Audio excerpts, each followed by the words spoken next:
Good morning, everyone, and welcome. I'm Sarah Cott, Senior Vice President of Programming at The Hill. Thank you all for joining us in person this morning, and thank you to everyone joining us online as well. Our event today is Science and Policy, the Future of Cancer Care, and I'd like to thank our sponsors, AstraZeneca, for their support of this discussion. The American Cancer Society recently shared a bleak figure. For the first time, the annual number of new cases of cancer in the United States is expected to cross the 2 million mark. While advancements in cancer have led to a steady decline in cancer deaths over the last 30 years, rising cases for many common cancers put that progress at risk. More than 313,000 new breast cancer cases are projected for 2024 alone. How can the federal government, healthcare providers, patients, and other stakeholders working together to promote innovation for cancer prevention and treatment? How should we address inequities when it comes to screening, diagnostics, and cancer care? And how can we reverse the trends of rising cancer incidence in the United States? Now, before we get underway, for everyone in the room, a few housekeeping notes. If you could please turn your phones on silent, that would be greatly appreciated. Thank you. And if you're joining us online, please, you are welcome to join the conversation via social media. You can follow us on Facebook, Instagram, and at the Hill events using the hashtag HillHealth. And then one more note for those of you in the room, you will notice that one of your flyers, the URL at the bottom of it is cut off. We had a little printing error this morning. The URL is saveraretreatments.org. And with that, I'm delighted to welcome Bob Cusack, the Hill's editor-in-chief, to the stage. He will be moderating a special bipartisan interview with Congressman John Joyce and Wiley Nickel, co-sponsors of the Orphan Cures Act.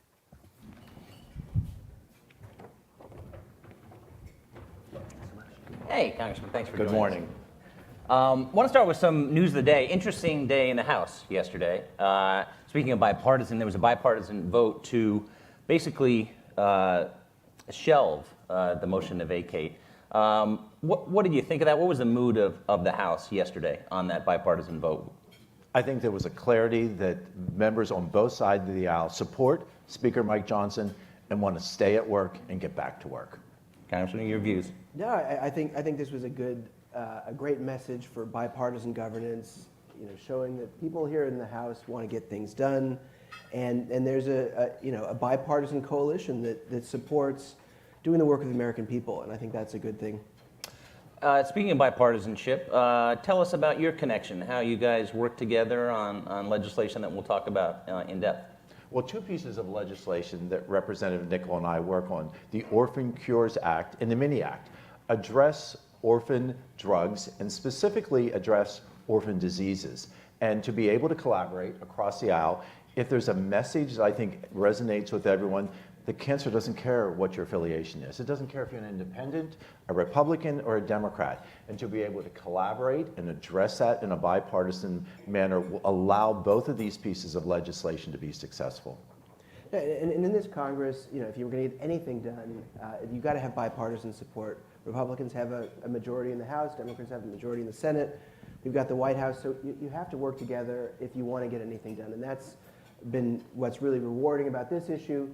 This is a place where we're continuing to build bipartisan support, and making sure we educate people and get that message out, I think, is really important to the success of it. What is the path, Congressman Joyce, of the Orphan Cures Act? As I mentioned, it's bipartisan, similar, same amount of Republicans as Democrats or co-sponsors. Looked it up last night. Are you looking to attach this? Have you taught? This has been referred to both Ways and Means and Energy and Healthcare, Energy and Commerce, which is normal for healthcare bills. Can you get this done this year?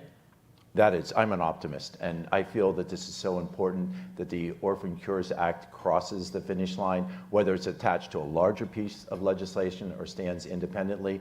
My goal is to see it to be successful. I'd like to set the table for everyone who's listening, who's watching, and who's present here today. This is a piece of legislation that broadens the use of drugs that affect many rare diseases. So we have to define what a rare disease is. A rare disease is a disease that affects 200,000 or fewer Americans. And rare diseases perhaps is a bit of a misnomer, because rare diseases are diseases that we all recognize, like sickle cell disease, like all childhood cancers, like diseases like Duchenne's muscular dystrophy. So maybe rare diseases aren't that rare, that we all know someone who's had a family member or themselves who have had a rare disease, and to be able to attach legislation that has multiple orphan drugs that can be effective against these rare diseases. And so this is a piece of legislation that I think, again, can develop continued bipartisan support and cross the finish line. No, and I think I agree 100%. I think there's a number of larger bills where, as part of the horse trading between the White House, House, and Senate, this is something that should get some attention. And the Inflation Reduction Act was done very hastily. There wasn't, a lot of focus on how, the work they did in the last Congress could disincentivize the research into these rare diseases. So, we're seeing this as just one of the tweaks, tune-ups to the Inflation Reduction Act to help it continue to move forward in a way that's helpful for everyone. Is that going to be difficult, though, for passage because the Inflation Reduction Act was obviously a partisan bill supported by Democrats but not Republicans, and this is certainly tweaking that legislation, which of course, that law now that the White House is very proud of. When we do major legislation, we continue to refine it, and I think that's our job in Congress, is to litigate these issues, to have a very robust discussion about how we can improve the Inflation Reduction Act, and I think this is something that, if you care about rare diseases, if you care about fighting cancer, this will help in a very major way. And what it does is, as we're developing this, we're having bipartisan support. We're moving this forward with Democrats and Republicans sitting down, having these discussions, and signing on to this legislation. What do you see as a potential vehicle, and do you think it's perhaps more likely after the election and the lame duck session, when sometimes a lot gets done? I think that whatever the pathway to success is, we're willing to embrace that. Certainly if it occurs during the lame duck session, that would be acceptable as well. Again, we want to see this cross the finish line. And just to your earlier point about the chaos and confusion we've seen in the House, I think what we saw yesterday with a bipartisan group of legislators, saying we want to move forward is really good for getting legislation done. The last time we did this, we basically lost a month of work in the House, and now we get to focus on, moving legislation forward instead of the standstill that we had the last time this happened. Congressman, you're a dermatologist, part of the Doctors Caucus. What do you advise people on? We'll talk a lot this morning. There's a lot of work to do on cancer, but we've made a lot of progress. Skin cancer, though, is certainly very prevalent. Skin cancer in May is Skin Cancer Awareness Month. Yep. I would be amiss if I didn't encourage everyone. When we talk about the rising number of cancer cases, protect yourself. Wear your hat. Wear your sunglasses, wear a sunscreen of SPF 30 or higher, even on cloudy days between 10 and 4. My grandfather died of skin cancer. I never had the opportunity to meet him. And it was one of the reasons why I became a physician. It's one of the reasons why I became a dermatologist. Skin cancers, when caught early, are some of the most treatable cancers that we have in the United States. We have great opportunities to do that. When I started practicing dermatology, and as recently as before I came to Congress, I practiced derm for 25 years. I practiced with a great partner, my wife, and who continues to practice. I talked to her this morning as she was heading into work, and I was heading into this discussion with you. But 5 years ago, metastatic melanoma was often a death sentence. We knew that. I would see a patient, see a suspicious lesion, excise that, send it for biopsy, palpate for nodes. And if there were nodes, I would send them for a sentinel lymph node biopsy. If those were positive, if it showed that it had already spread from the initial lesion, they were sent for a medical and a surgical evaluation as well. But often, because there were not effective treatments, they were quickly sent to hospice care. But we saw immunotherapies, we saw innovation, which is one of the cornerstones of American medicine. We saw that continue to develop. So now diseases like metastatic melanoma are curable with the treatments that have developed since I came to Congress. Not because of what I did in Congress, but because of the innovation and research that industry continues to do. And those immunotherapies that treat successfully, like President Jimmy Carter, who had metastatic melanoma to the brain, and had that cured because of those immunotherapies. Those immunotherapies then were found to be successful for treating other types of diseases, like squamous cell carcinoma of the lung, another common cancer that we see in the United States. So that multiple drug exemptions, what we're looking for with the Orphan Drug Act is that we remove those drugs that are successful for treating multiple diseases, we remove those from the Medicare price negotiations so that we can continue to see that innovation extend into other arenas. We want to see that innovation, we want to see that investment occur in research and development, and the only way that we can see that being successful is with a minor modification, a minor tweak, if you will, to the IRA. Congressman Nickel, as far as the Cancer Moonshot Initiative, there's been some frustration from the administration about funding that. And when you look at our rising debt and the future of Medicare, which is not bright, and at some point Congress is going to have to get involved, where are the funding choices going to have to be? Because obviously this is a bipartisan issue, but the debt keeps going higher and higher. No, I mean, we have to do a lot of things at once in Congress. But you get to make your priorities, and I think that's especially important. I'm someone who lost my father to cancer, so this is a huge priority to me. And we have the resources to do it. We need to make those investments, and when we're talking about the Cancer Moonshot, we have the ability to do it, and we just need a continued push and to educate people. That's really the main issue, and what I hope folks here to take to heart is you have an amazing opportunity to educate members of Congress on issues, and if you educate folks on your issues, you're going to be successful here in Washington. Oh, a question for both of you, Congressman Joyce, first to you. What do you hear back home on healthcare nowadays? I think that the number one thing South Central Pennsylvania, a rural area, and if there's one positive thing that came out of COVID, it is telemedicine.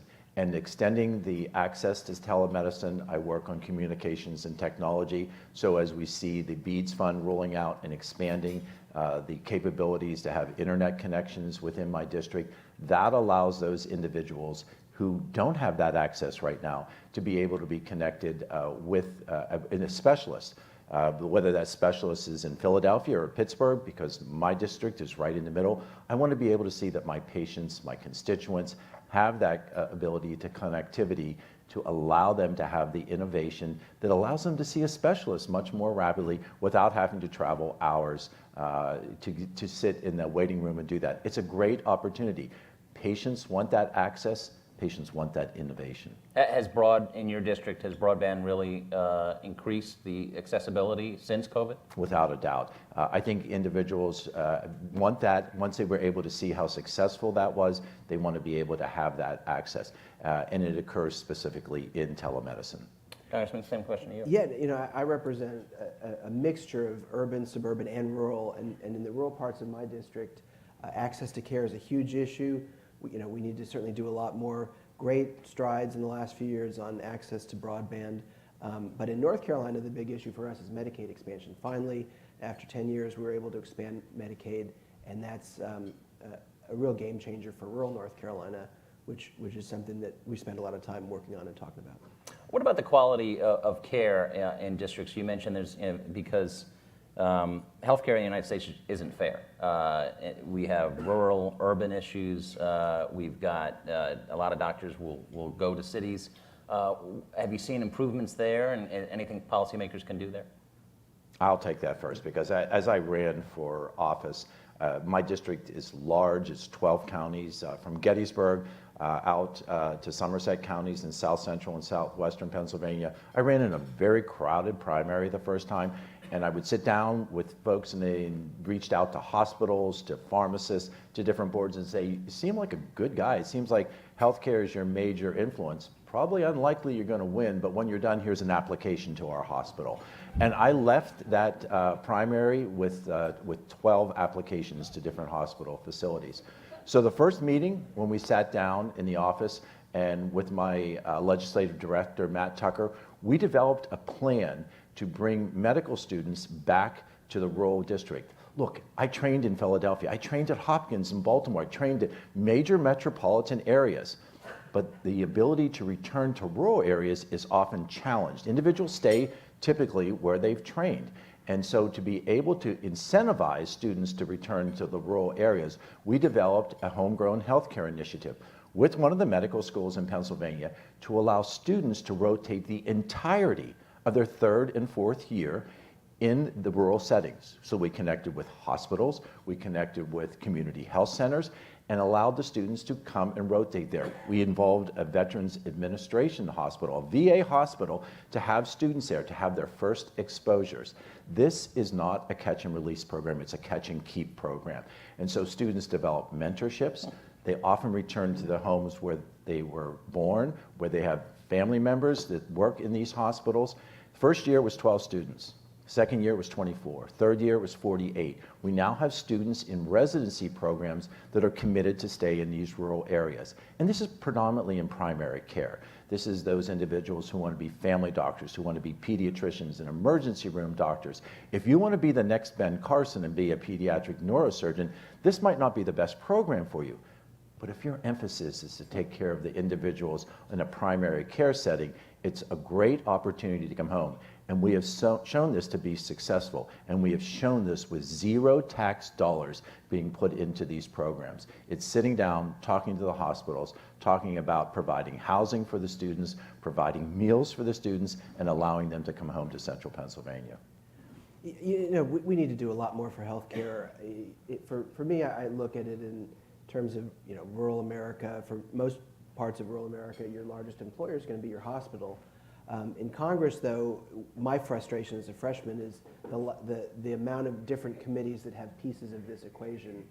I serve on the House Financial Services Committee, which has some pretty good, pretty good lane where, we've got banking, housing, and Wall Street, so we can really focus on those issues. But one of my hopes as a freshman is we can change how the committees work to just have one health committee where you can get members, like Congressman Joyce, who just focus on everything that touches healthcare in the same committee and really develop that policy expertise.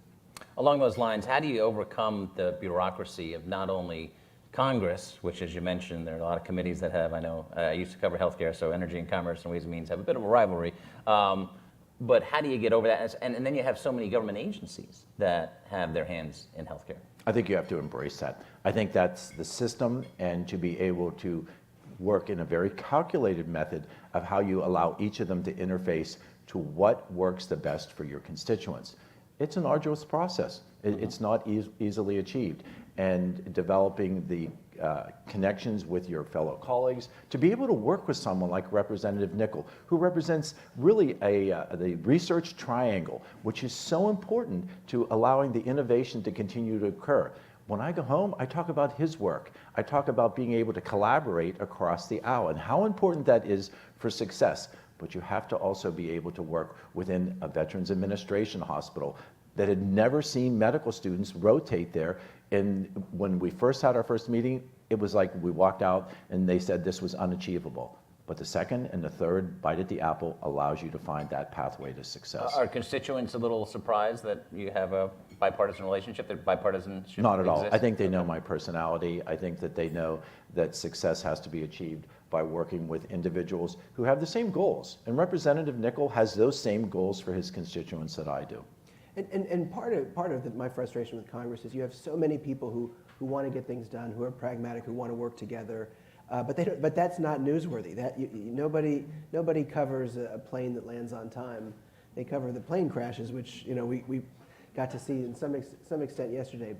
But the vast majority of the members that I work with are focused on getting things done, and and unfortunately most people just don't get to see that.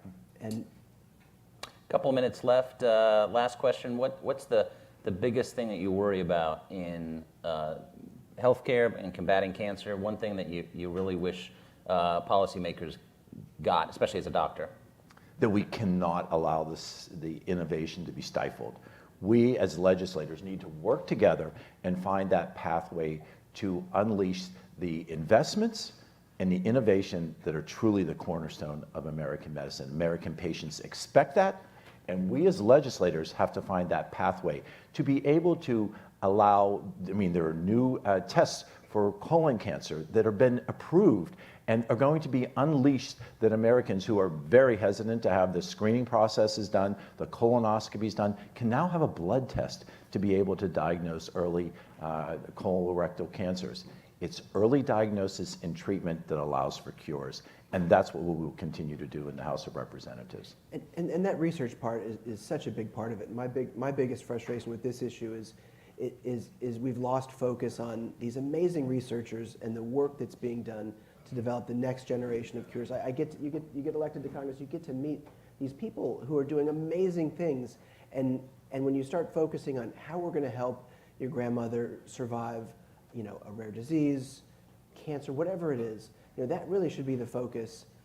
And when we're doing that, we're on much more friendly ground for getting things done and moving legislation through Congress. So that's my biggest frustration, but it's a fixable issue, and we just need to change the focus to that instead.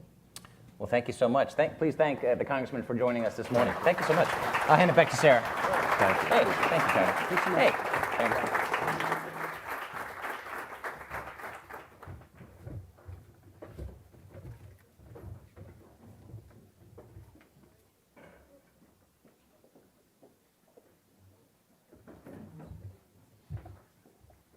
Now we've come to the sponsor perspective portion of our program.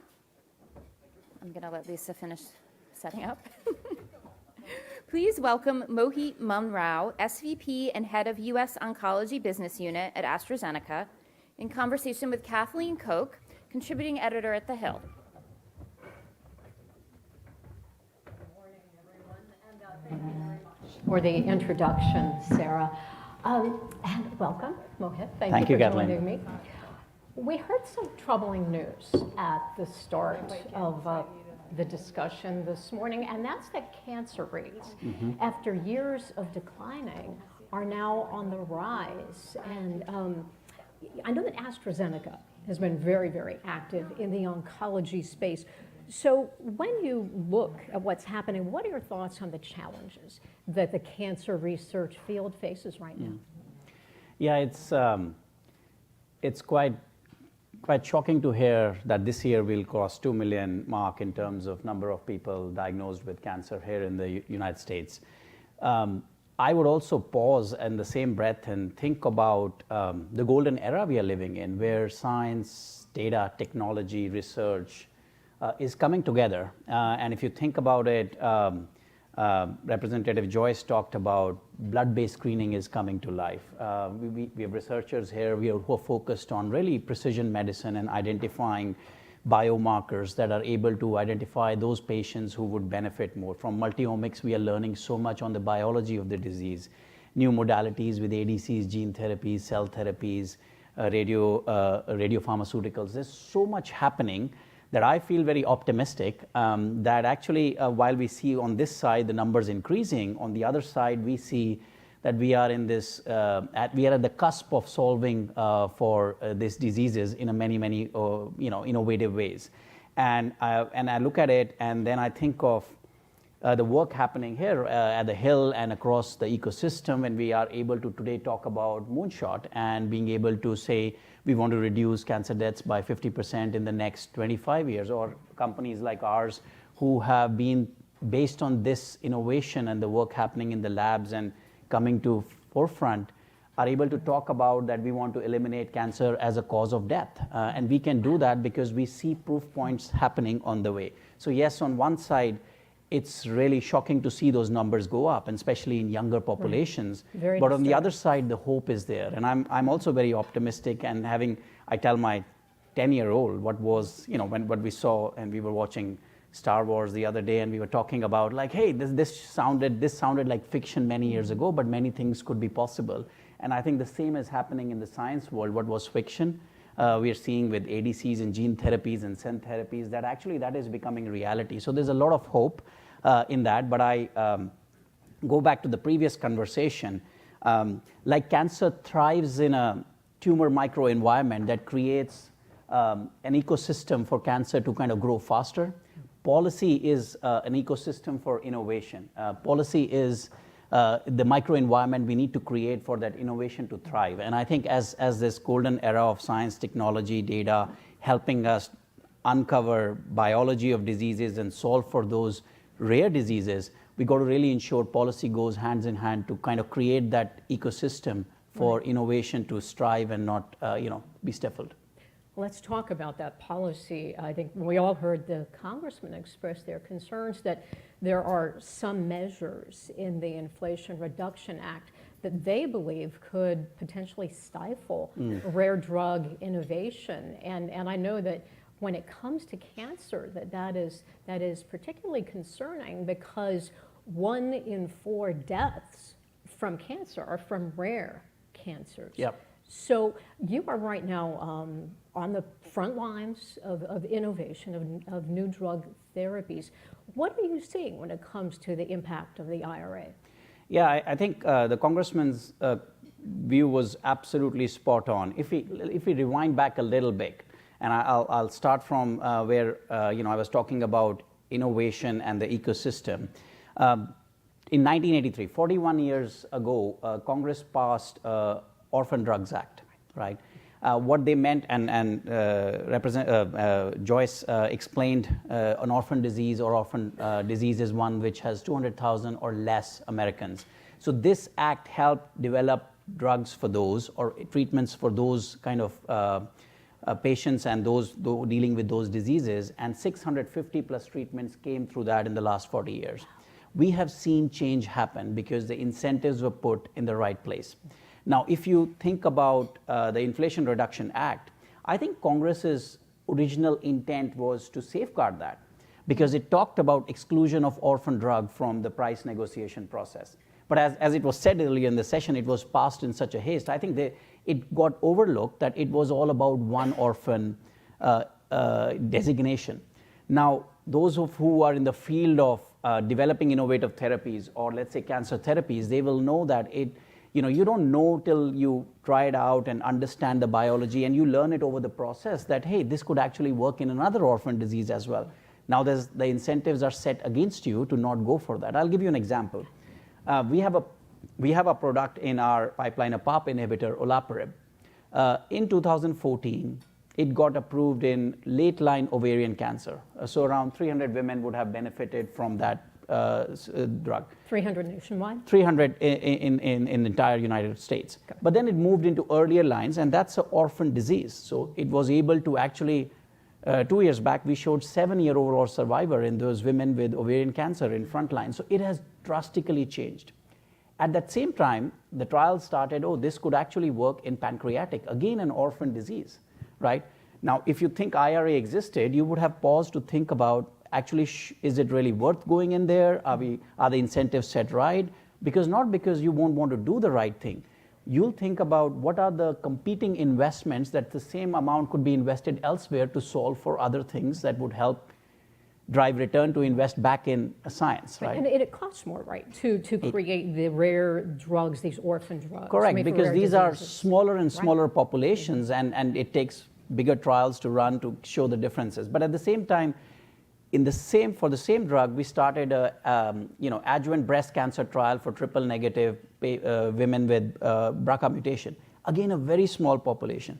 It took 8 years for that trial to show that it had 32% reduction in the risk of death. So it is really solving for a huge unmet need for those. And this is a non-orphan. Mm-hmm. So what the representatives today morning were talking about is actually really true, that when you have an orphan drug designation, you want to really take it to other orphan diseases, but also non-orphan diseases.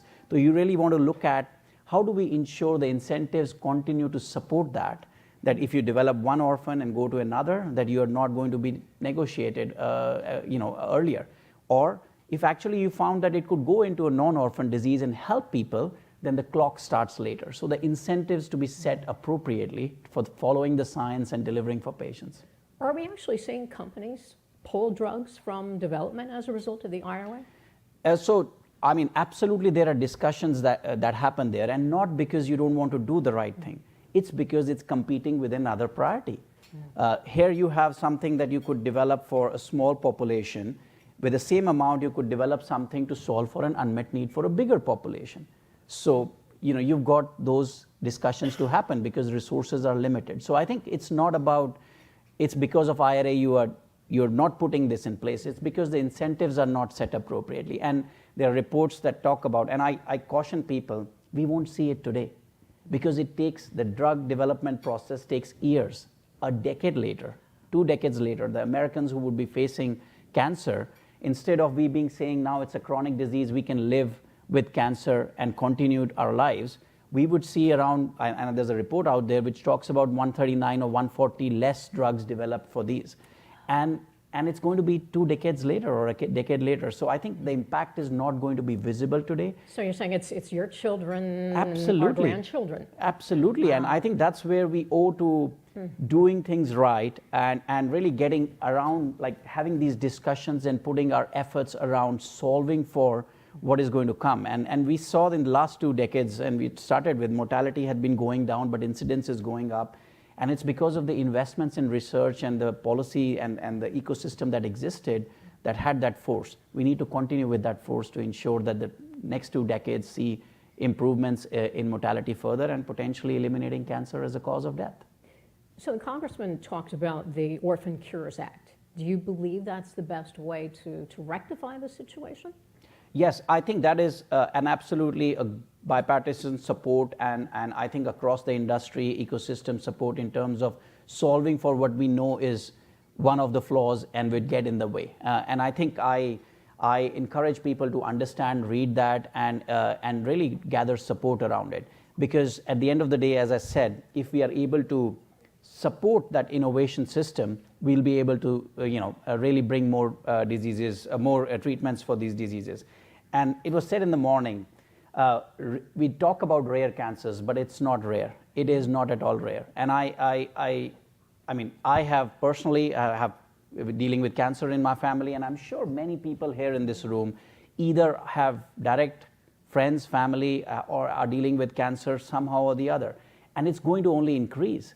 And I think we have an opportunity here to solve for those challenges, and those are rare cancers. And I also would go one step forward with the science going further, we understanding the biology more, we're going to get into smaller and smaller populations to have individualized treatment. What is the driver of disease for Mohit, and that we can solve for with a personalized medicine. It's going to get rarer and rarer, but that's the hope that it is going to solve. And we want to put incentives in place, and this would correct what is not today in line with supporting innovation. Mohit Manrao, Senior Vice President of AstraZeneca and Head of U.S. Oncology. Thank you so much for joining me. Thank you for sharing your passion. Thank you, Kathleen. Thank you so much.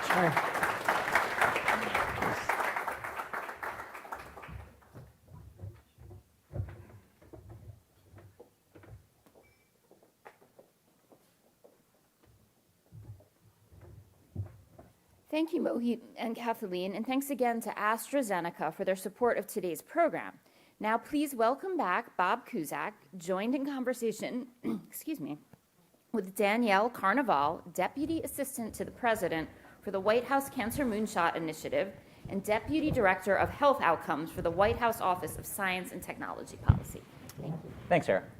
Danielle, thanks for joining us. It's been a year since we talked. You're a regular at our events. True? Yeah, it's been about a year. I watched it last night. It's pretty good. Good for us. Yeah, very nice. So when we talked about a year ago, you said, well, listen, we've lost some ground because of COVID in this space. So in the last year, what progress have we made? Yeah. So the good news is on that in particular, we were talking about the missed screenings, about Yes. 10 million that happened, especially in the early days of the pandemic. The good news is we are back on track. Okay. We are back up to pre-COVID levels of screening by most reports. The President and First Lady put a huge emphasis on this early, and the Reignited Cancer Moonshot as part of this administration. And with private sector actions, we just did an update. I think it went up this morning. Hopefully it's up. that more than 35 organizations and private sector companies made commitments specifically as part of the moonshot on this issue. And 1 million people had access just based on those commitments. And that's on top of a number of federal government actions, from CDC committing $1 billion to their cancer screening, reaching every state, many tribal organizations and territories. So we've made a lot of progress on that issue in particular. And last month was the the inaugural cancer screening, let me get it right. Cancer Prevention and Early Detection Month. So we're continuing to put a focus here because we know what a difference it makes. And yes, I mean, but that doesn't happen magically, right? Earlier this year, employers and labor groups also committed to expanding access to cancer screenings. How does that happen? How do you manage the bureaucracy? You got to work with private-public partnerships, but also government, Congress. How does it all work? I think the good news, and you heard it earlier, is this is an issue everyone cares about. And while I know we're going to talk about innovation in ways to treat cancer, while that's important, we know what an impact on reaching the President and First Lady's goal for the Cancer Moonshot of decreasing the cancer death rate by 50%. Prevention and early detection are a huge part of that. They've gotten us to where we are today in the progress we've made in the fight against cancer, and that's how we're going to continue to move forward. So it's an easy sell, is what I'm saying. And that the employer and union commitments were really to say, it's on all of us to take part in this. So all of us to get our recommended screenings, but employers and unions said we want to be a part of it and make sure that our employees have access to the knowledge that they need to know what screenings are available and useful to them, access to the screenings themselves, whether that's time off or bringing the screenings to them. So they've really stepped up as part of this. You know, I always tell our staff that basically when they're writing a story, there's probably going to be, if they remember one thing from the story, that's a good thing. So as far as screenings, how do you convince people? And I just got a screening, and I learned for the first time that you can get skin cancer by driving, by commuting, and you should wear SPF every day. So I bought that. But how do you make the case to people, stop your busy lives and get your screenings? It's not just one thing, unfortunately. I think talking about it, which you just did, and sharing that you took this action and it was important and you got ahead of something. Oh, my wife was on me. So there you go. There you go. Yeah. Women are often the driver in keeping up with preventative care. Yes. But I think it is. It's talking about it and then removing as many barriers as possible. Once we have the knowledge, we're busy, we're taking care of others, we have jobs that might not give time off for this. So working with businesses, working through federal policy to remove as many of those barriers as possible. And I think the other storyline here is the outcomes from cancer are changing, right? Generation ago, 2 generations ago, getting a cancer diagnosis didn't necessarily mean that anything was going to change. Getting it early didn't necessarily mean that anything's going to change. That is not true today. If we detect cancer early for most cancers, many cancers, I'll be safe there, there are treatments that can get people back to their lives or have them live a long time even after a diagnosis. And as far as that, why is that? Is it just the innovation that we've seen over the last 10, 20 years? A combination with earlier detection. Okay. Right, we now have methods and recommended screening guidelines for many more Americans that are able to catch cancer early when we do have tools that can treat it. Access to health care, when you say cancer screenings, have you seen some of the barriers as far as insurance covering these? Because healthcare is expensive. Yeah. Have we made a lot of progress, and where do we need to go on that? So because of the Affordable Care Act, this was one of the big wins. There's many, I won't go through them all here, but one of the big wins is that preventative services were now covered through all ACA insurance. And so those that are recommended across breast cancer, lung cancer, colorectal cancer, cervical cancer, and others are now covered. So people with insurance should have access to this. The president has big goals on cancer, and obviously his family's been touched by it. Is his goal of cutting the cancer death rate in half? That's a big goal. Can that be achieved? It absolutely can be achieved. Like I said, a focus on prevention.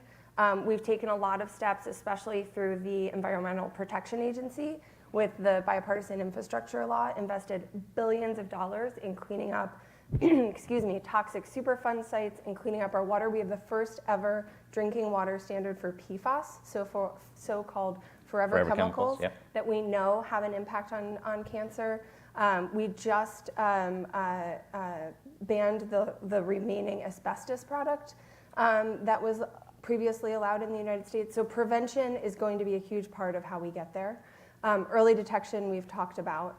And then driving more ways for people to access the tools we have, in addition to driving more innovation. One example, the First Lady has shown a lot of leadership here, has been in, for the first time ever, cancer navigation services are reimbursable.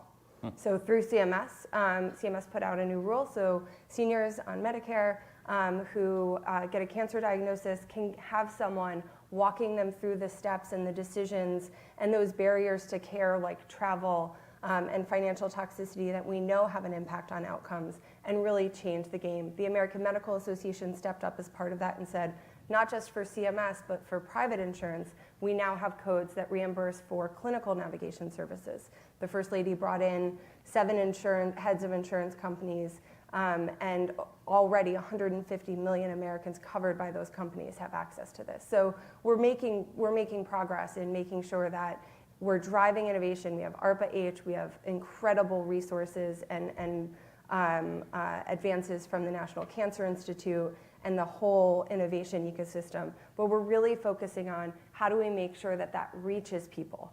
Because it doesn't matter what innovations we have if we can't get it to people and they can't access and afford it. How do we reduce barriers in clinical trials? That's a big issue right now. Yeah, another one where there's a lot of steps to get there, but we're making progress on many of them. Again, it starts with knowledge and information. And so those navigation services being covered actually impacts this. There's now someone whose time is being respected and paid for to sit with a patient and their family and talk about the next steps. That could open up really important conversations about clinical trials. Another barrier to clinical trials is having data on who would qualify and how to start to do that match. There's great work that started with the 21st Century Cures Act back in 2016. The Office of the National Coordinator for Health IT is having a big meeting out in Bethesda right now that I'm missing to be here. Sorry, guys. But they have been taking steps on having common data elements, agreed upon data that's being entered for every person facing a cancer diagnosis. So now we have a basis of information where we can start to match people even more effectively. And then the third thing is we have to bring care to where people are. And here I mean trials. Mm-hmm. That barrier that used to exist between care and trials is really kind of getting a little gray and wavy because so many people are accessing, for so many people, the options in trials are better for them because the innovation is moving so quickly. And so we need to make sure that our best cancer hospitals and our community cancer centers have the information, have the ability to help people access those trials. Speaking of innovation, what is something we didn't talk about a year ago but has exploded since is AI. Mm-hmm. What are your concerns and maybe hopes for AI? I know a doctor who says AI does a lot of the mundane tasks around the office. He hasn't gotten rid of anybody, but they're able to focus more on the real work as opposed to administrative stuff. Yeah, I mean, there's been a lot of talk about AI. Yep. There's been a lot of talk from the White House about AI. We are very focused on this. The president personally is very focused on this, and my boss, Arthi Prabhakar, has been a leading voice in the administration on this. I think the first thing, and you saw in the AI executive order and other things that came early on, the first focus was let's make sure that we are taking really important steps early on to mitigate the risks that AI can bring to the American people and reduce harm. And a lot of those steps are in progress. As we learn more, as the technology develops, we'll continue to take those steps. But now we get to turn and look at, there's a lot of benefits that can come from this. Think about a public health system that is supported by AI and better reaches people early on in an outbreak or with targeted culturally appropriate, language-specific information about cancer screenings that the system itself doesn't have the time or capacity or ability to do. But now with AI, maybe we can reach more people with the information we need.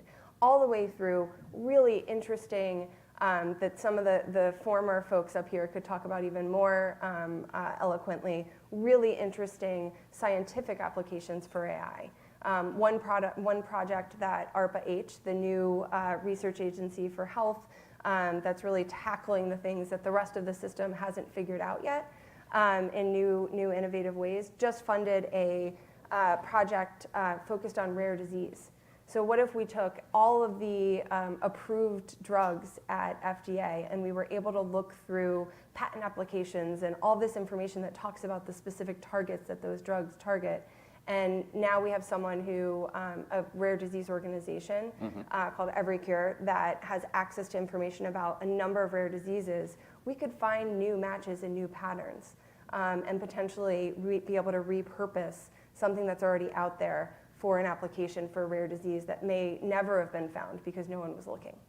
What about funding for the Cancer Moonshot initiative? What's the future there? There's been some concerns from the administration on that.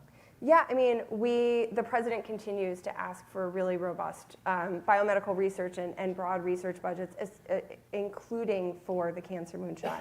I think the good news is, despite an attempt to undercut and really decrease budgets across the National Institute of Health and the NCI by some on this side of Pennsylvania Avenue, I think the funding for the National Cancer Institute was mostly maintained.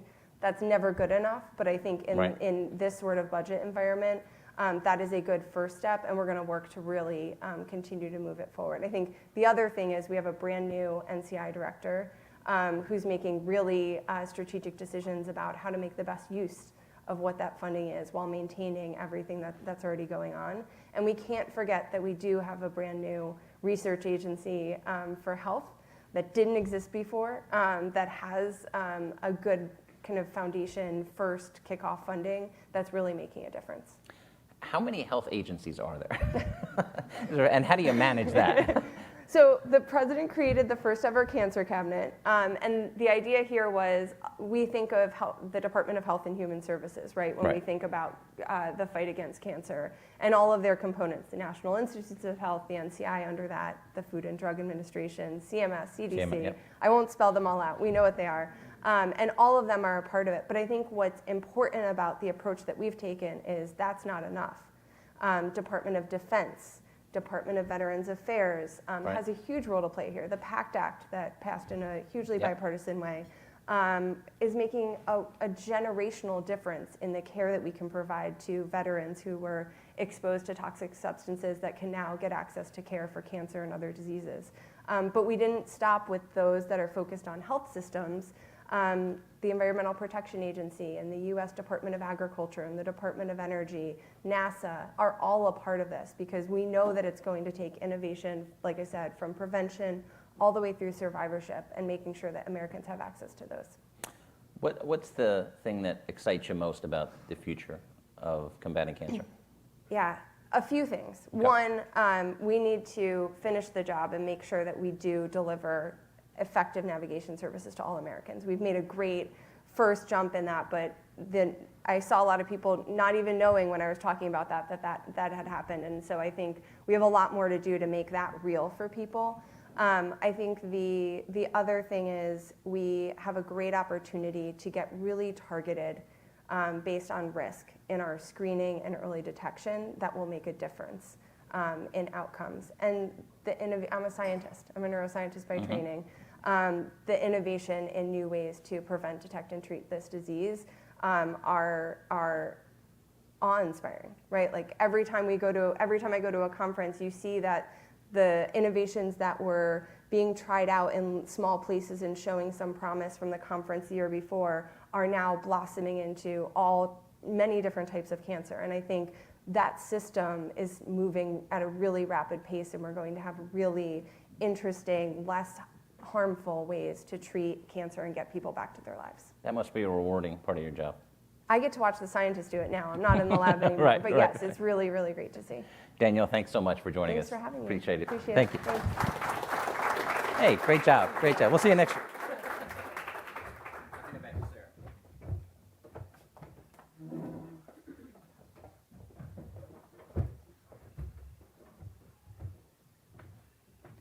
Thank you, Bob, and thank you, Dr. Carnival. It is now time for our panel discussion, Mitigating Inequities in Cancer Care. Bob is now joined by Dr. Crystal Denling, CEO of the National Comprehensive Cancer Network, Pam Traxel, Senior Vice President of Alliance Development and Philanthropy at the American Cancer Society.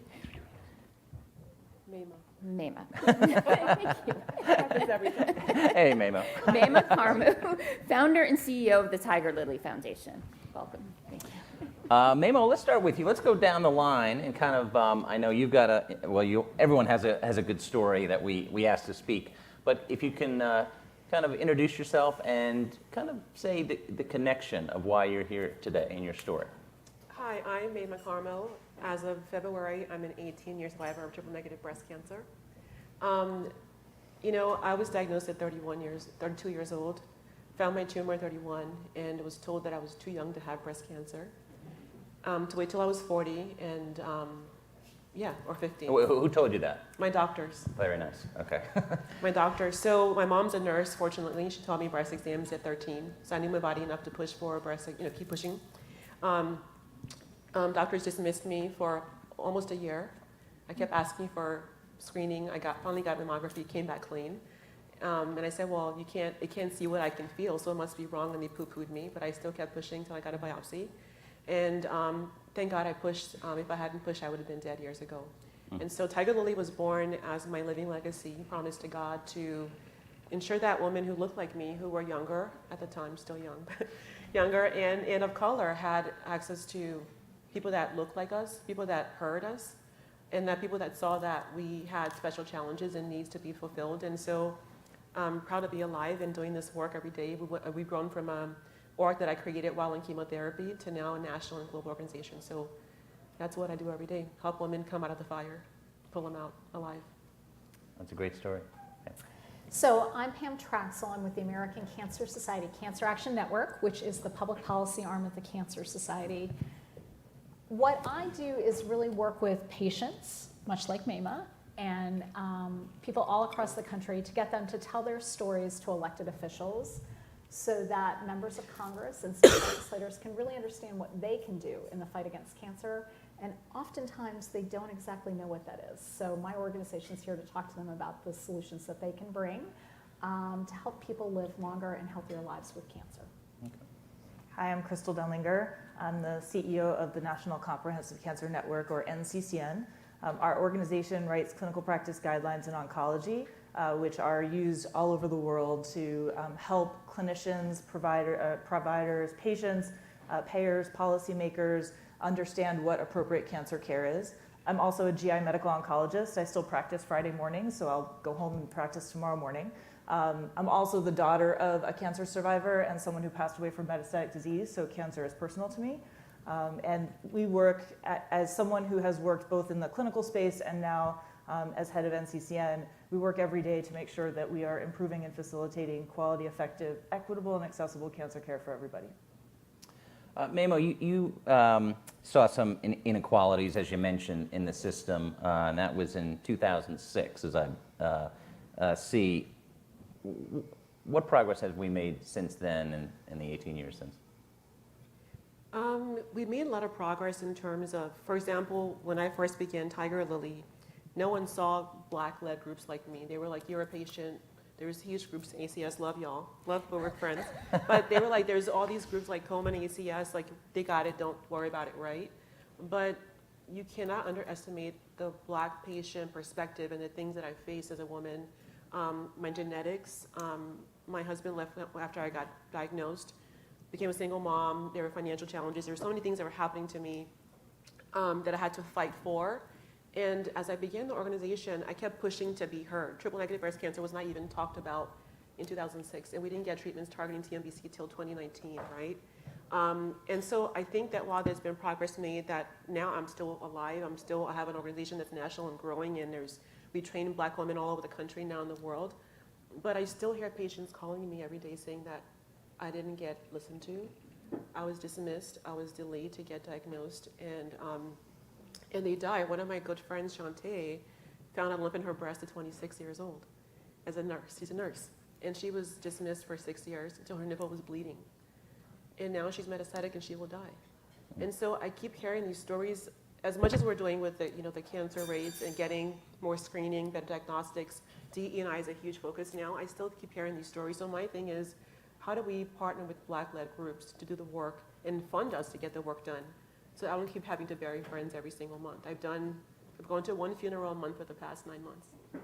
And last weekend I went to a funeral of my girlfriend Sheila, and she was 15 years metastatic, but the treatments are failing Black patients and many patients of all colors, right? But most of us were dying at twice as rate as women who were white. So I think that while there's been progress made within equity, within policy, within partnerships, I think that we really have to be in the community not only as a transaction, but as a relationship, and make more investments in time with those communities. Pam, you mentioned education and educating Congress. How's that going? It's a process. Right. It's a process. I mean, I think for us, when we think about the inequities that Mima talked about, I think one of the things that we realize as the American Cancer Society is that there's so much that Congress can do to help resolve those inequities. And so as I sat and listened to this panel today, and particularly Dr. Carnival and the progress that we made in the moonshot, she's right. There's more that we can do to access screening earlier, right? And there are still barriers to screening despite the passage of the Affordable Care Act. So 2 of our legislative priorities for this Congress are the PSA Screening for Him Act, which will allow men who are at high risk of prostate cancer to have access to $0 cost sharing for PSA screening. Cost is a real barrier in men getting screened. You mentioned your wife nagging you. Yeah, there's a lot of So, but if there's nagging a big cost, then a lot of men will say, I'm not going for it. Cost is a barrier. Think about it if you had to actually go back to a doctor's office to complete a PSA screening that you didn't want to do in the first place, right? Like, there's a challenge there. The second priority we have is the Medicare Multi-Cancer Early Detection Screening Act. So this is a piece of legislation that will create a pathway for coverage for CMS to look at covering these multi-cancer early detection tests once they've been FDA approved and clinical benefit is shown. This is really leaning into where we see the future of cancer screening going, and allowing Congress to kind of not just talk about innovation, but create pathways for coverage for innovation, so that when these tests are FDA approved and CMS has had their process, that we don't create a disparity in who's able to access those tests. Crystal, talk about innovation, and how do you keep up with the progress, and how do policymakers keep up now with AI, and Congress is talking about regulating AI, and obviously a lot of things are regulated, but there's concern there about going too far.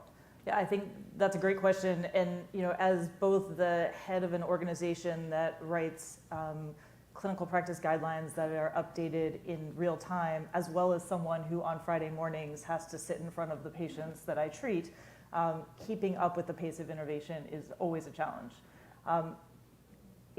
We are in an era now, and I was thinking about this coming into the panel. 30 years ago, when my dad was diagnosed with cancer, these innovations didn't exist, right? And now, 30 years later, the way in which he was diagnosed and the treatments that he was offered are completely different. And the doctors that treated him, my colleagues back home, need to be able to know exactly what those innovations are at a moment's notice, whether they be at a community cancer center where I grew up, or at a big academic cancer center where I practice today. And one of the ways that I think we keep up with innovation is through clinical practice guidelines, and utilizing the expertise of those in academia, and making sure that we are thinking about how that evidence fits best into everyday practice.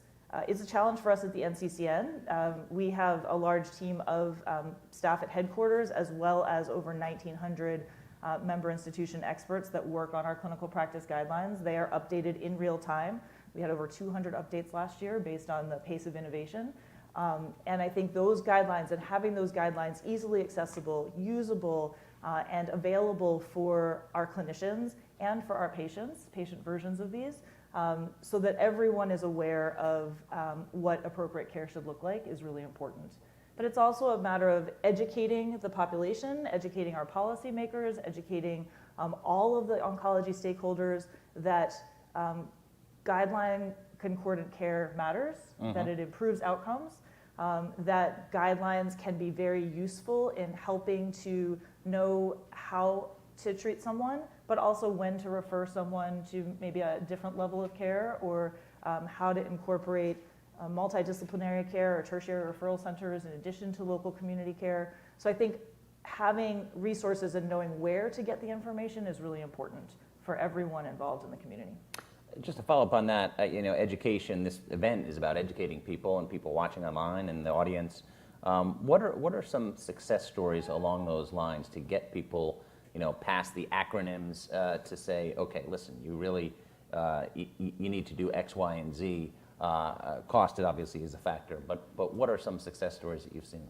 Well, I think just the fact that we have developed the clinical practice guidelines, NCCN's clinical practice guidelines, but other organizations as well. ASCO, the American Society of Clinical Oncology, and others do have clinical practice guidelines. And I think making sure that people are aware of those guidelines. And not only that, we've seen that in people who receive guideline concordant care, that they have better outcomes, there are lower disparities, there are lower costs, and there are better quality of life. So making sure that people are aware of them. We know that over 1.8 million people download our guidelines and use our guidelines. There were 15 million downloads last year. I'm sure that across the other professional organizations, there are a number of downloads and users. And I think making sure that everyone across the entire continuum is aware that there are resources available to help define optimal care, and that those resources are easily available, accessible, and usable to define it is really important.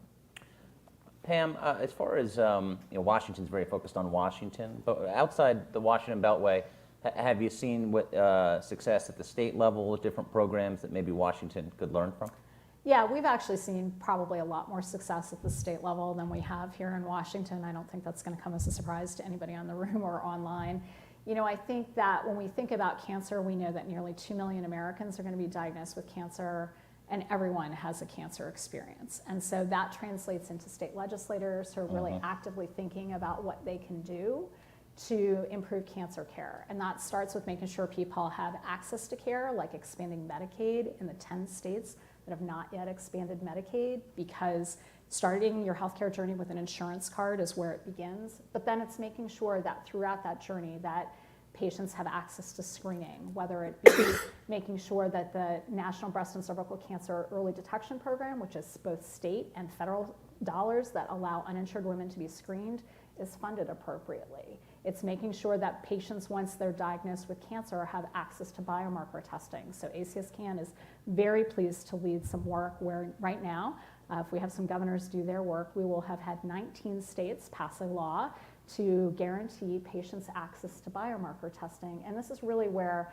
I think we share something in common with NCCN in leaning into the science. We all know that biomarker testing is the future of personalized medicine, and making sure that these laws pass so that patients have access is really where it begins. So you've seen less polarization at the state level? I mean, obviously you still have some fights. A lot less polarization. If we think about our key federal priorities or state priorities, they are largely bipartisan priorities. If we look at the Medicare Multi-Cancer Early Detection Act, we have enormous bipartisan support for that bill in both the House and the Senate. And there aren't very many bills that look like that. And that's because cancer doesn't care whether you're a Democrat or a Republican. Cancer doesn't even care if you're registered to vote. Memo, how do you make the healthcare system more fair? What would you like to either, whether it's legislation or how do you get there? Well, I think nothing's more powerful than an advocate who knows the facts about cancer, how to advocate for herself, and how, before she gets sick, when to start being an advocate, right?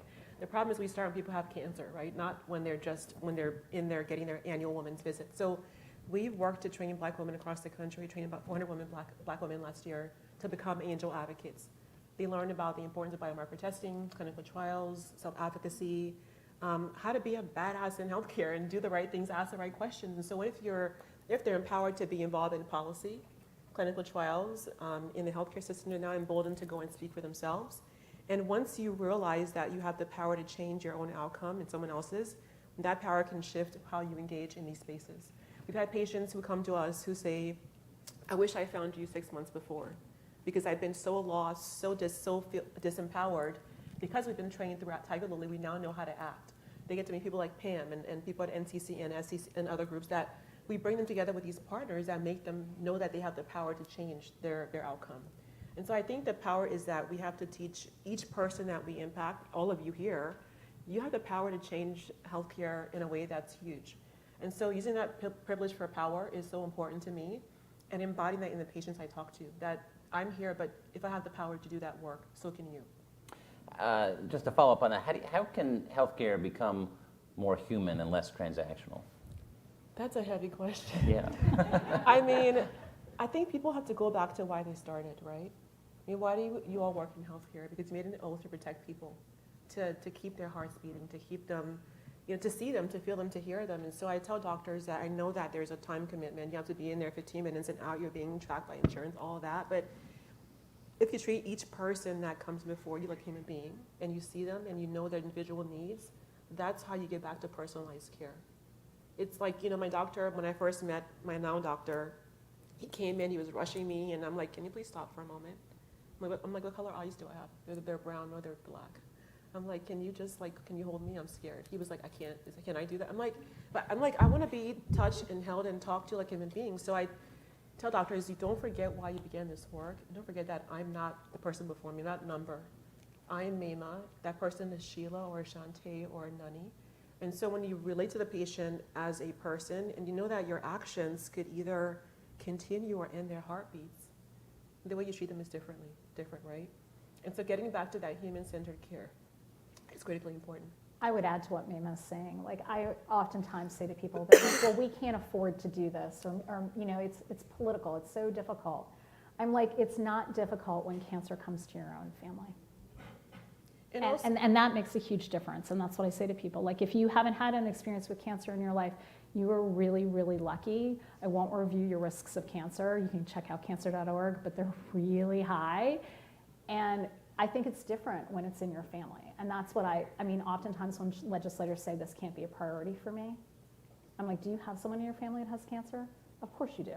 So let's talk about what this means, because that's how you make healthcare more patient-centered. Yeah, I mean, I don't want anyone to have cancer, but if I could put the fear, the utter terror, the grief, the sadness, all that I've been able to see that we've experienced, Pam, even my body, I never had treatment targeting my cancer because I didn't have treatment for TNBC when I was diagnosed. So I lived in fear for up until like 3 years ago. I was afraid that it was coming from me every day of my life. And I watched my friends who had treatments targeting their cancers dying all the time. And I have a daughter who was 3 when I was diagnosed, and now she's 21. But any little headache, backache, anything, I'm afraid for her. And so I think that if I could bottle up the things that we deal with as cancer patients and the losses and the hurt and the grief and the passion that comes out of that in a bottle and say, drink this, and people could actually know what it feels like to be in our bodies, they might do more. But I don't want that for anybody else.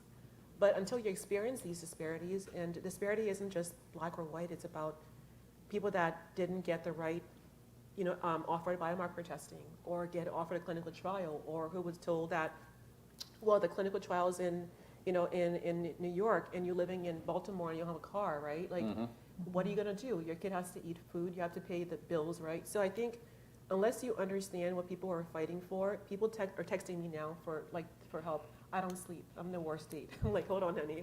Text this person back. But when you care that much, it just becomes your life, and it's urgent. People are dying every day. Can I add, when I think about how to make cancer more human, it's to recognize that cancer comes in the context of the whole person. It's not just, this is the diagnosis, and these are the biomarkers, and this is the treatment, and even this is the algorithm of how you do it. It's what are the health-related social needs that impact this patient's ability to get care? What are the care and support mechanisms that this person has around them? What are the services in the community that might be able to support someone? So it's understanding as an oncologist the full ecosystem in which you practice, as well as the full ecosystem in which your patient and their family lives. I can tell you personally, cancer is not just about the person who is diagnosed with it, it's everyone who is impacted by it. And we talked earlier about the tumor microenvironment. There is also this patient microenvironment, right? The environment in which this patient is supported, in which this disease is now entering. And I think as the oncology community, clinicians, everyone who's thinking about this, policymakers, payers, that we need to be respecting the time and the attention that's necessary to address the whole person that's living with the diagnosis and those around it, not just the tumor itself. And I think that's how you make cancer more human, and that's how you make treating people more human, and you establish the trust that you can talk to someone safely. You can talk to your doctor safely about the issues that are arising. Maybe that you don't have a card to get to that clinical trial in New York, or maybe I really am interested in clinical trials and I will do everything possible because I have a family member who lives in New York who can help me do that. But it's asking the questions on the clinician side. It's also, as patients, recognizing and advocating for all of the components of care that need to be considered. So it's on all sides of the stethoscope, so to speak. Can I add something quickly? I think, too, people have to feel safe, right? As a Black woman living in this country, I know the things I can't do or wear after dark. When I'm in the car, I don't feel safe. So people, to me, in uniform, for many of our patients, they don't feel safe with people that are in authority, right? And so when you don't feel safe in your Black body in the world, and now you have a cancer disease in your body that is impacting your determinants of health and how you can keep your kids safe and take care of them, and having to go into a healthcare system where you are, maybe told maybe your pain isn't high enough, maybe you're being hypochondriac, maybe all these things people are being told. So if you're not safe in your body or in the world and in healthcare, then how do you feel safe to even adhere to healthcare? When I was getting my treatment, I had a really bad reaction to one of my treatment medications. And they were like, I called the nurse, and I'd be covered in hives from my scalp to my feet, like scratch itching I took like 7-8 Benadryls. And she said, well, nobody else has this side effect, so I mean, no big, just keep going. I almost quit treatment.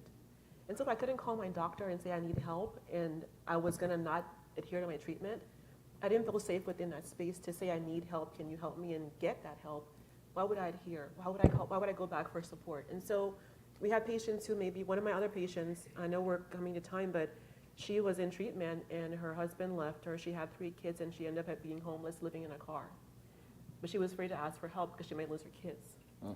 So you have to be able to be safe to say, like, I'm going to you and I feel bad, I don't feel good, not get dismissed.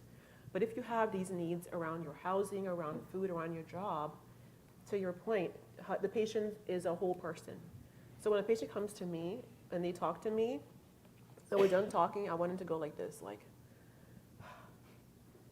I feel good, you got me. And that's how I think healthcare can be more human. Pam, I want to go down the line for each of you on this. We've got a couple of minutes left, so you can take maybe a minute each. But we have made progress. I talked to older relatives, and they said when they saw the doctor was smoking. You could smoke on a plane back in the day. So those things obviously don't happen anymore. But so what's something that you're very hopeful about? I want to end on a positive note. I'm hopeful that maybe we have finally reached a time where maybe members of Congress, maybe not all, but some, have really figured out that one of the most important things we need in order to survive serious illness like cancer is health insurance. And I think we're coming out of the pandemic with record high number of insured Americans, and some of that is being undone through Medicaid unwinding. And we obviously have an upcoming expanded subsidy situation with the Affordable Care Act marketplace plans that's coming up. I think we all really need to think about the fact that when you were little, and I'm going to judge this room for a second, your parents might have taken you to the library to get a library card. And remember, it was really special, like you had to be like, oh, you have to sign your name on the card, and your parents were like trying to teach you how to do that. So this is where you learn for the very first time that cards have power, right? And now today kids are like credit cards, they think it's like free money, right? But imagine what it's like to be a patient like Maima's talking about and to realize that you don't have a health insurance card. Yep. You know right away what a difficult situation you're in. So if we are really going to fulfill the American Cancer Society's mission, which is to end cancer as we know it for everyone, then people need to have health insurance to do that, because I know all of you are sitting in your chairs and at home thinking like, right, I need a card to go do that. We have to make sure that people have access to health care in order to even begin any of this journey. Crystal, something you're hopeful? I'm really hopeful about a couple of things. One is innovation. Like I said, I've lived in a cancer world personally over 30 years. The innovation, and I also am a recovering clinical trialist in my prior life before coming to NCCN. And it's been amazing to watch the innovation, to watch us go from a field where we just give cytotoxic therapies that are very general and just kill rapidly dividing cells, to now being able to look at a particular patient, look at the particular subtype of the disease that they have, and be able to potentially match a therapy not only to the biology of their disease, but also to their goals of care. And be able to have discussions that bring all of the stakeholders together to the table. The fact that we're having this discussion, it makes me very hopeful.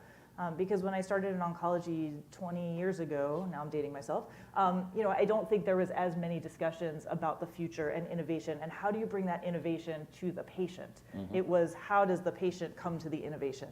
And so the fact that we are now talking about how to increase access to clinical trials, increase diversity of clinical trial enrollment, lower the barriers to get people to the innovation so that where you live doesn't determine whether you have access to innovation is really important. I'm also really just excited about the fact that we have everyone working towards a similar goal, kind of rowing in the same direction, and really thinking about the patient at the heart of that cancer journey and how do we improve patient-centered care and person-centered care.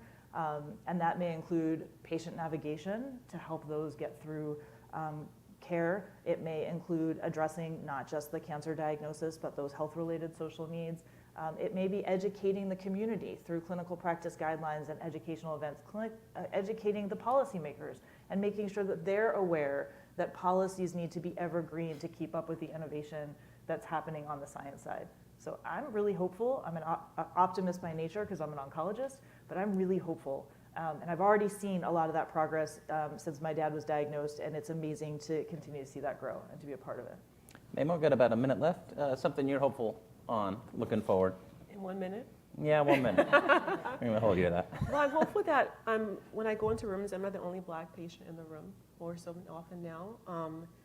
Hopeful to see more treatments targeting women's bodies that look like me. We have patients getting involved and enrolled in clinical trials, understanding them. I'm hopeful that Black women know they belong in rooms and their voices are meant to be heard. I'm hopeful that my daughter will never say say the words, I have cancer, because of all that we all do together and individually. I'm hopeful that, I use this quote a lot, I say it to my patients, if I am possible, so are you. So that if I can be a patient that began an organization while in treatment with no money and can now have a global organization, that it's possible for many other Black women and other women of color as well. Hopeful for change in this world. Innovation is growing at faster and faster paces. I was in Austin, Texas, talking about the importance of AI and technology and screening, detection, and I just know that progress does take time, right? So we're impatient because it's urgent, people are dying. But there has been so much change, and that patients are embedded in everything that's happening in healthcare now. For me, that's a big deal, and I'm looking forward to seeing more of the same. We've run out of time. Please thank our great panelists. Hey, thanks so much. I'd like to say.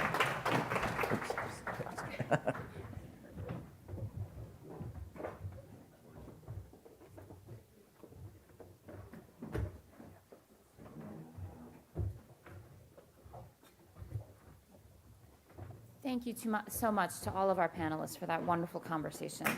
It is now time for our final interview of the morning. Please welcome John Crowley, President and CEO of BIO. Hey, John. Bob, how are you? Thanks for having me, of course. The role of the moderator is not get in the way, so I want to tee up. You've got a phenomenal personal story that was made into a movie, and you have a book.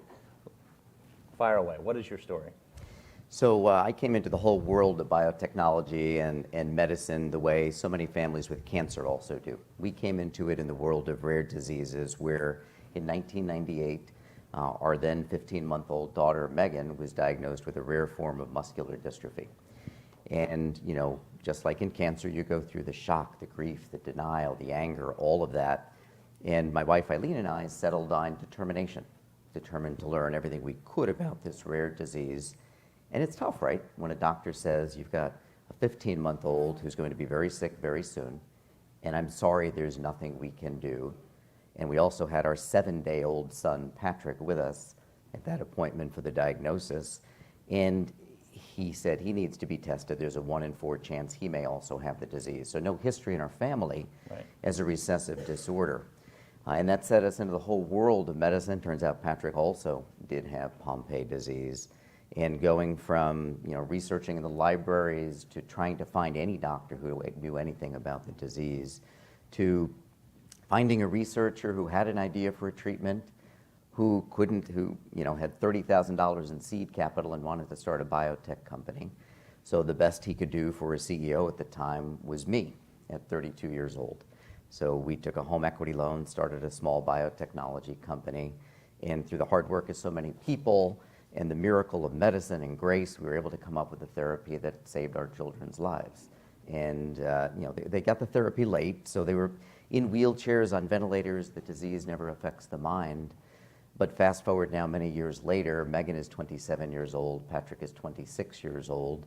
Megan ended up graduating from Notre Dame almost 5 years ago and earned her master's in social work at the University of North Carolina and is a social worker at the Make-A-Wish Foundation. Wow.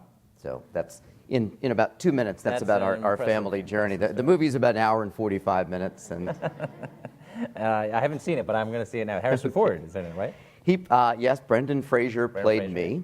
Yes, which my daughter likes to say is one of the great exaggerations in the history of Hollywood, how they got an actor who's 6'5" to play me. And Harrison was wonderful, was the executive producer, and Kerry Russell played my wife. Oh, very nice, very nice.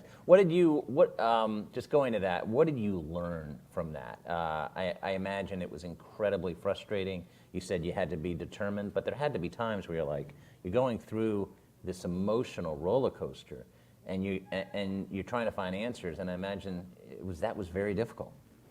I think probably 2 lessons, Bob. I think one for us is you can't ever take away hope from people, even in the most desperate of situations. And for us, even literally that first night, I went online with a doctor who was a very good and caring neurologist, told us there was nothing that could be done. I found a paper, before Google even existed, I found an academic research paper showing some researchers at Duke University and then at Rotterdam in the Netherlands working on this disease where they had some promise in early animal models. And I remember waking Eileen up in the middle of the night and kind of rattling off this paper, and she looked at me and she said, asked, what does it mean? And I said, I think it just means that there's hope. And that gave us that small little measure of hope to press forward. I never, frankly, for a long time, I never believed we could change the outcome. I just didn't want to look back years later and have any regrets that we didn't try. And I think the other lesson, importantly, and it's so important in the world of oncology, of course, is to be your advocate, the advocate for yourself, your loved one, your friend, your child, to listen, to learn, to conferences like this that educate, that bring awareness, especially in an area like oncology, where we really are truly at the tip of the spear. And on this golden age of medicine, what I see in my world of biotechnology is this new coming age of biotechnology. With all the technologies we're developing, with personalized medicine where it is, we've never had more hope than we have today. We just need to make sure we don't get in our own way. And that last point, how do we get in our own way?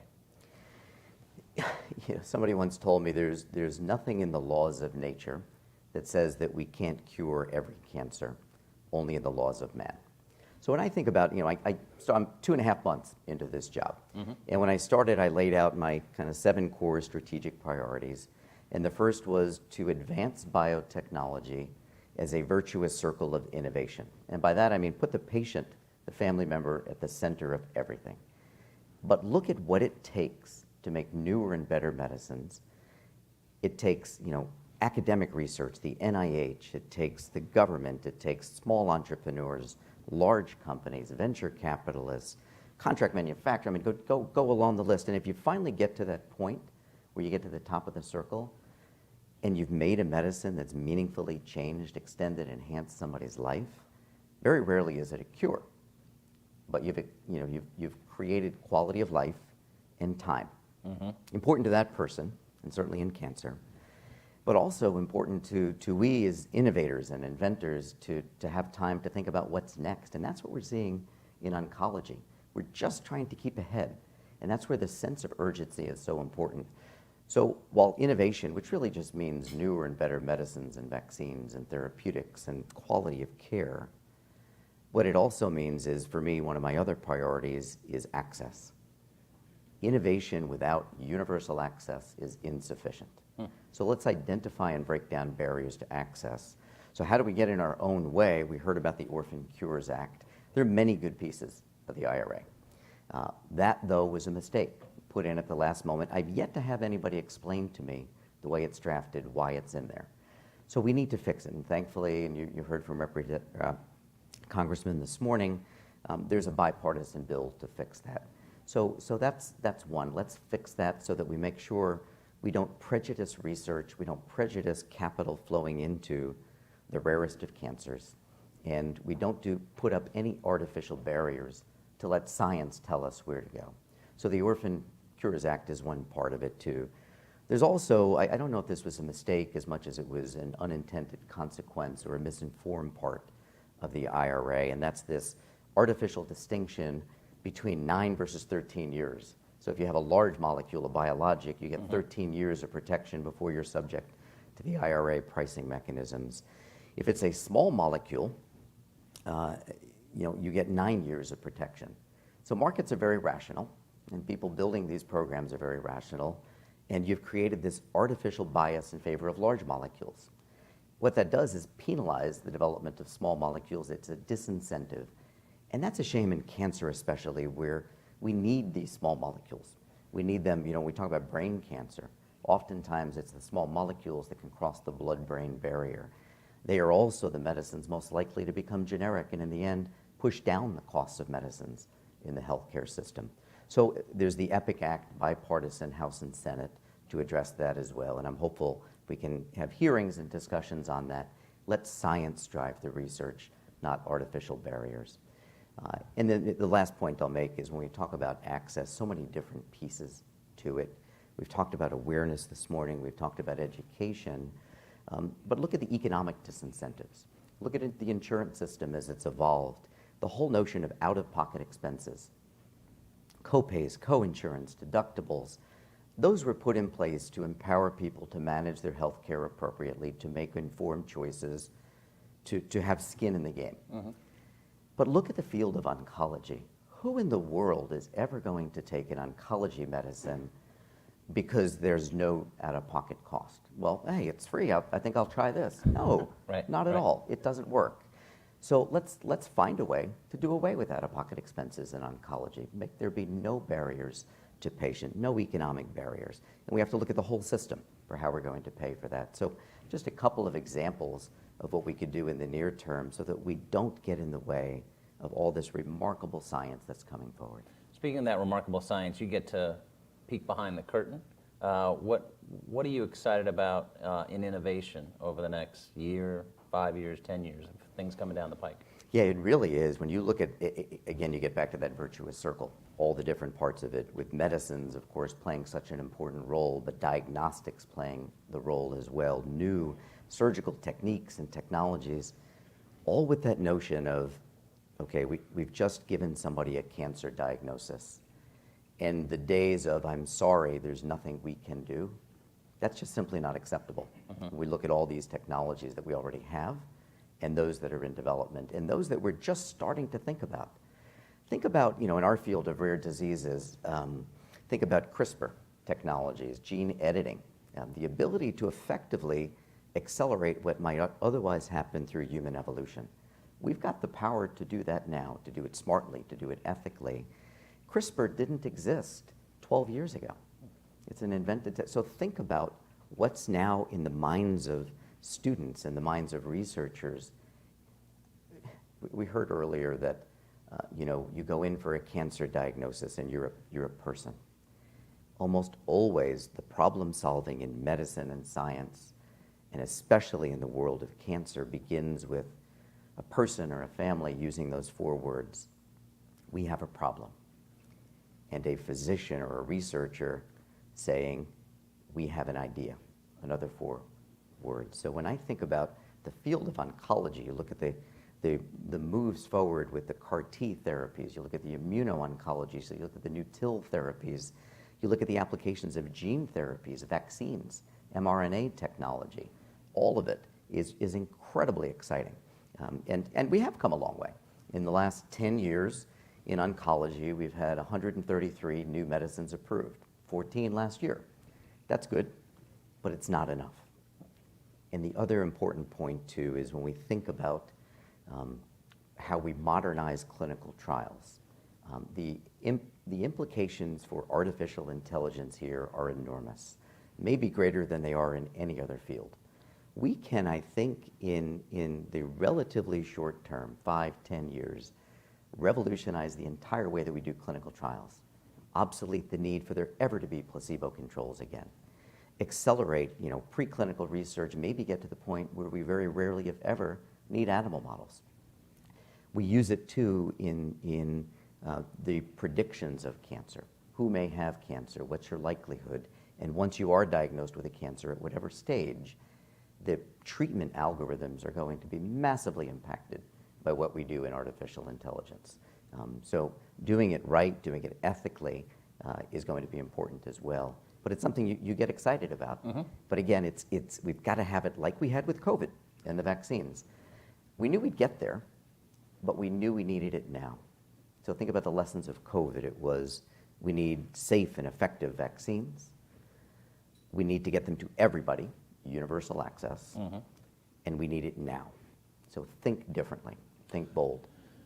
Last question is, and that is a lot to think about and a lot of hope that you have, but what are you most concerned about? It could be a Washington thing, could it be about just the future of healthcare and combating rare diseases and cancers, the polarization, because we've got an aging population, we've got physician shortage already that's only going to get worse. What keeps you up? There are so many challenges when you get back to the barriers to access, right? So many reasons why we can't do it, why it's so hard. But if you humanize this, mm-hmm. And that's part of, so one of my other 7 objectives now as the Bio CEO is to evolve our communications to center around storytelling. I had the privilege and the honor for several years of serving as the national chairman of the Make-A-Wish Foundation. Our kids were Wish kids when they were young. Make-A-Wish actually started with a young boy named Chris with cancer. Chris Gracious in 1980, acute lymphoblastic leukemia. Back in 1980 was a death sentence for so many children. There was no hope. And he was struggling, and his mom, his doctors knew that he wasn't going to survive. Mm-hmm. And he told one of his nurses, he said, when I grow up, I want to be a police officer. And they talked to some friends and cops, and they said, well, we can take him out of the hospital for the day if the docs will allow that. Right. And so they did. He had a day where he was strong enough, and he went out. And it was great. What the community did for him, he got to ride in the police cars and the helicopters. He got sworn in as an Arizona state trooper. Came home that night, hung up his little uniform they made, and told his mom it was the best day of his life. And Chris died 2 days later. And that's the state of medicine at the time. And that's how the Make-A-Wish Foundation came to be. But fast forward today, the Make-A-Wish Foundation, the majority of kids are not cancer kids because of the miracles of medicine. Most of them are not. They are not. Okay. There are kids with rare disease, other disorders, so many cancer kids still. But look at where we are with childhood leukemias.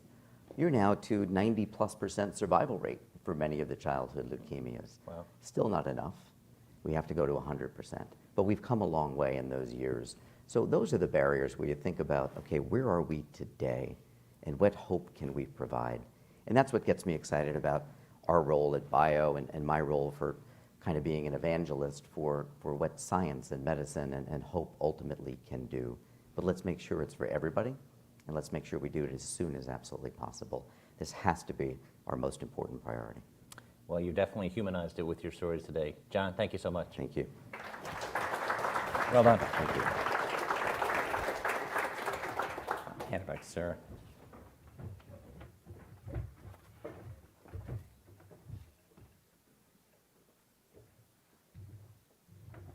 Thank you, everyone, and that brings us to the end of our program today. Thank you to all our wonderful speakers this morning, and on behalf of the Hill and our sponsors, AstraZeneca, we'd like to thank everyone who joined us here in person and online.